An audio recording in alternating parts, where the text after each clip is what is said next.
So hello everybody, welcome to a new episode of the Spoonies with Purpose podcast. And today I am going to be interviewing Angie Ash of Wildbare Nutrition about purpose.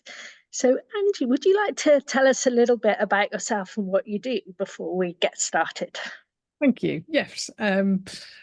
Well, I'm Angie Ash, obviously, as you just said, and I run Wildbare Nutrition, which basically is my clinic where I'm a functional medicine nutritionist and an expert in ME and CFS. So that's where I work with all my clients. And yeah, so I also run a Facebook group for people with ME and CFS, much like yourself. And I work one-to-one with my clients. So because it's functional medicine, we'll talk about that a little bit more at the end, if that's all right. But so you're a functional medicine nutritionist. Yeah. It's a bit of a mouthful, isn't it? Yeah, lovely. And can you tell me a little bit about your personal experience with a long-term health condition and what led you to being a functional medicine nutritionist for people with ME/CFS? Yeah, I will. Yeah. So I was first diagnosed with ME in 2004. I was ill for probably around 18 months, a year and a half back then. And I'd already got into nutrition a bit anyway, but I hadn't done my qualification at that point. And I just completely changed my diet. I was young comparatively, so I bounced back after 18 months of mostly being bedbound. And then I had 7 years of remission, which was wonderful, but I hadn't learned many things from my original experience with ME. So I continually burnt myself out. And then in 2012, I started getting ill again. And then by 2014, I think it was, or early 2015, I was bedbound again. And then that would I sort of fluctuated between bedbound and housebound and just about functional some days for many, many years. And that's when I did my second, because I have been a teacher for 10 years in food and nutrition. So that's when I did my second nutrition diploma and my functional medicine training and all the rest of that. And that's how I got myself to where I am now. It's quite a long story. Yeah, it is. Yeah. Yeah. We'll probably talk a little bit more about that in a minute. But what I'd like to ask you first is what does purpose mean to you?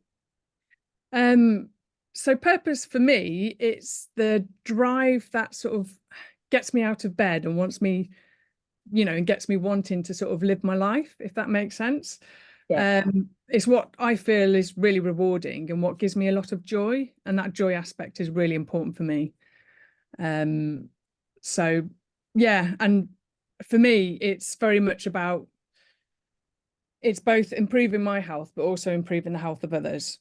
And that's what gives me my big, I don't know, my drive without burning out. It's all very much about burning out these days. Yeah.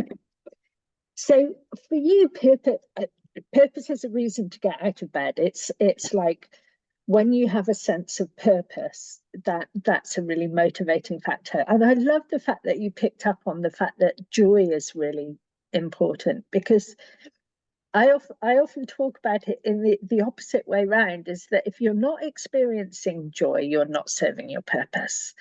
And because purpose is a very joyful thing. Definitely. Yeah, definitely. Yeah. I agree. And you also mentioned that your purpose feeds back into your well-being as well. Yeah, definitely. I think in a way, always, because it's easy to sort of go off track and get caught up with life and all the rest of it, but in many ways, working with my clients and helping them through their health journey, it means I'm always researching, which I love, but I'm also, oh, hang on a minute, I know I'm not doing that and I need to sort myself out. Yeah, so it's kind of, you notice when you're not practicing what you're preaching. I'm human. Yeah. and it keeps you on track. Definitely. Yeah, I can totally relate to that too. So how do you think you specifically came about your purpose? How did you realize that this was your purpose? Ooh, so I guess I'm a former or semi-retired people pleaser, and I've very much spent my life trying to help others all the time, but at that point at cost to myself. So I wouldn't listen. Wouldn't listen to my own body cues. You know, the whole shebang really that many of us have probably Yeah, experienced at some point.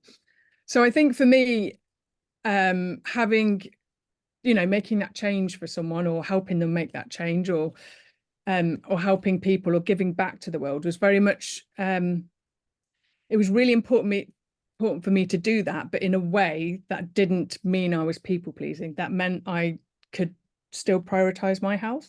yeah, um and I guess, and because I love all the research and I was researching a lot for myself, I realized that yeah, lots of this could help lots of people, I guess. yeah.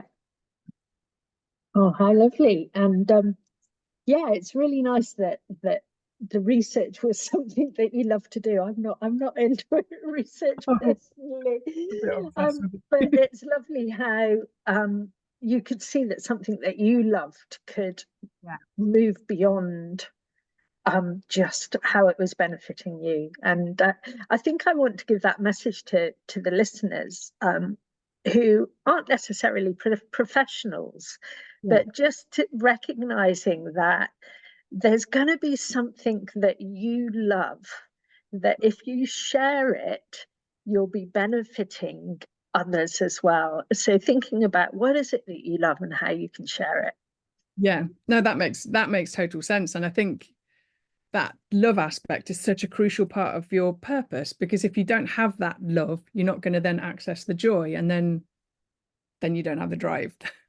Absolutely. And and actually I think it's more than just, I like to use the word flow rather than drive, because to me drive ties into old language Yeah, that makes sense. or old values pre-MECFS of striving and pushing and making things happen and being driven and Not the listening whole. to anybody cues. Exactly.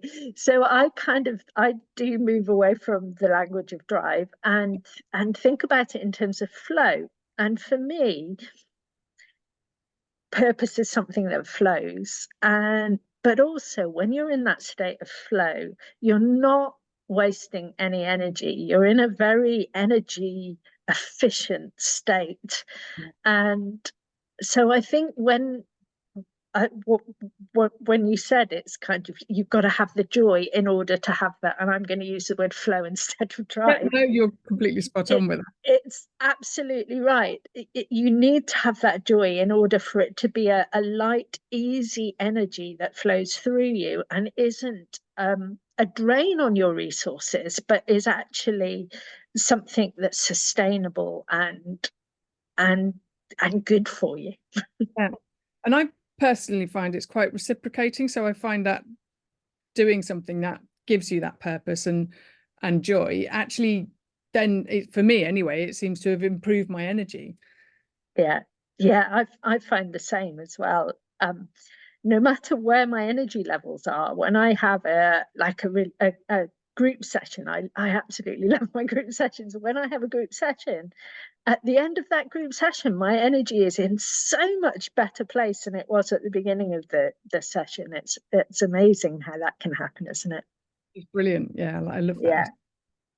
Yeah. So can you share any tips, any ways that you balance your sense of purpose and having purpose with living with a long-term health condition, and kind of what helps you listen to your body and get the balance right? I think for me, it was boundaries. So, and it's, yeah, so I, having been a teacher, there's very much, you work through the holidays, you work through the weekends, evenings. I was getting up at 5 to mark, just crazy sort of, you're not expected to have any boundaries around work. It is your life. And I guess a big part of me being able to start feeling better and a bit more energized was putting boundaries in, not only around work, but just the amount I was giving to everyone but myself. And at first it was very much an alien concept. I could not get my head around it because I'd never really had any. But then it just, the more I practiced, and I literally I'd write out sentences of how to communicate a boundary calmly. The more I practiced, the more at ease I felt with it, and the more I guess I poured into my sense of self-worth. So yeah, that's been really important for me to be able to live my purpose, but in a way that still benefits my health. Yeah. Oh, you brought up so many important points then. I just want to pick them out a little bit, if you don't mind. Yeah. So the first point is how, for me, is how boundaries protect you. Boundaries are about protecting your well-being. Yeah. But to create boundaries, often it's a case of practice about like you said, you wrote it out so that you knew how you could deliver them. Because if we're not used to expressing boundaries, it can be really uncomfortable. And it came up in one of my sessions today. The idea of practice and progress, but not perfect, is it doesn't have to be right. It can feel uncomfortable, but if you keep at it, it gets easier and easier and easier. And there was one other point that you mentioned that I wanted to pick up on, and I think I might have forgotten it. But never mind. Yeah, what else was it? Oh, I know what it was. It was almost the most important point. Yeah. And that was the point about self-worth. Yeah. So can I ask you, how do you think you developed a sense of worth so that you could express your boundaries? What was involved in that? Oh, that's quite a journey that I went on. So for me, I'd had significant childhood trauma, and I'd had adult trauma as well through various forms, like medical trauma. I'd had, operations and things that had gone a bit awry, and so for me, I think I had to experience the rock bottom of what that people pleasing and lack of boundaries created for me. And I was in an abusive marriage. So for me, I came out of that and just thought, this is not, why do I keep experiencing these crazy situations? Obviously my self-esteem was, what I had of self-esteem was in tatters. So I then went on a journey over a period of years, doing a lot of trauma resolution work, working with a psychotherapist who gives lots of feedback. So it's almost like reparenting. Yeah. And so I guess I drew my self-esteem from getting rid of the baggage. And I actually think putting boundaries in place was a big area of me sourcing my self-esteem, if that makes sense. So what I'm picking up on you saying is that the boundaries actually were part of the learning process. So it wasn't just the self-esteem was there and then you could do the boundaries. It was started practicing the boundaries, even though you hadn't quite got there yet with the self-worth, was part of the learning process of the self-worth. Yeah, definitely. That's what I found. It's almost continually giving yourself a message that I am important, my needs matter, too. Yeah. And it's just, and every time you then communicate a boundary, you're reaffirming that message to yourself. Oh, that's a wonderful way of putting it. Thank you so much for sharing that with us, Angie. It's really, really powerful. Thank you. My pleasure. So I'm just going to check my notes actually, because and in fact, I think I'm going to go over to Facebook and see if anybody's asking any questions. Yeah.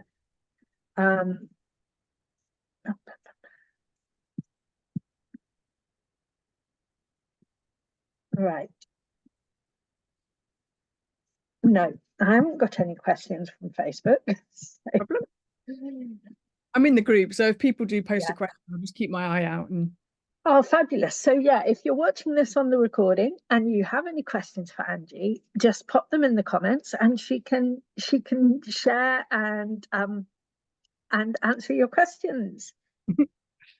So let's look a little bit more detail about what you're doing now. And it sounds like it's been an incredible journey for you to work through everything that you've worked through, and develop your skills to a place where you are absolutely loving what you're doing. And all the research that you've done to help yourself is something that you're now sharing. So tell us a little bit about how you see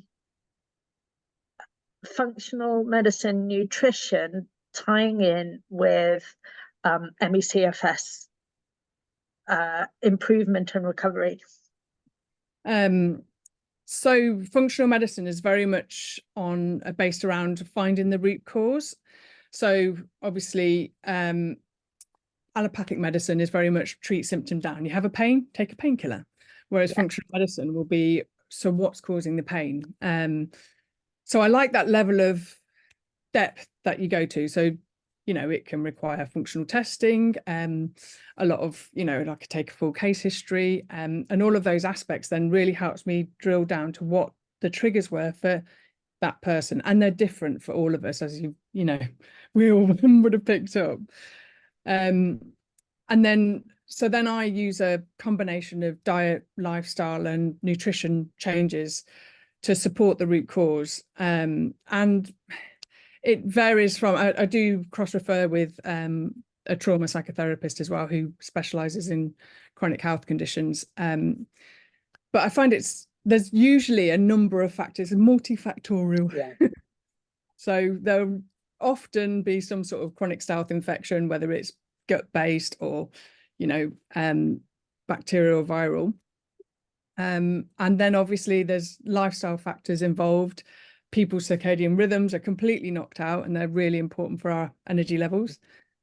And then pretty much with every client I end up doing a lot of work with their gut to get that in a really good place. Part of that fatigue picture is because of the root causes, the gut's damaged, and I find then a lot of people are just reacting here, there, and everywhere, what we call systemic reactions to food.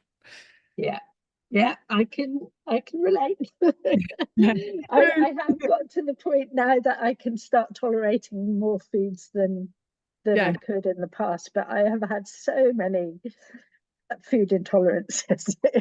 I was the same. Yeah. It's a fun part of the picture. Yeah. So tell us how, if somebody is interested in working with you, how can they contact you? What's their next steps? So you can drop me an email. So that's, I think you're going to pop it in the comments. So that's info@wildbarenutrition.com.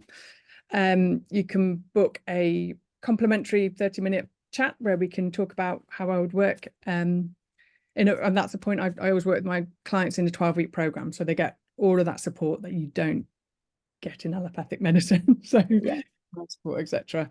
And I also run a Facebook group that I mentioned, so that's called Fatigue to Fantastic. Fabulous. So lovely. In there.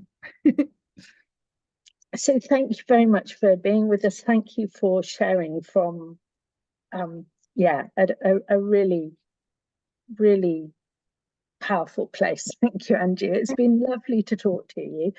And if anybody is interested in who's found the podcast but isn't a member of the Spoonies with Purpose group, as well as Angie's group that you can join to find out about more about functional nutrition and her work, there is also a group that I run called Spoonies with Purpose, which is all about finding purpose, but in a way that takes great care of yourself first. So thank you very much. Take care, everybody. Cheers. Bye-bye. Bye-bye.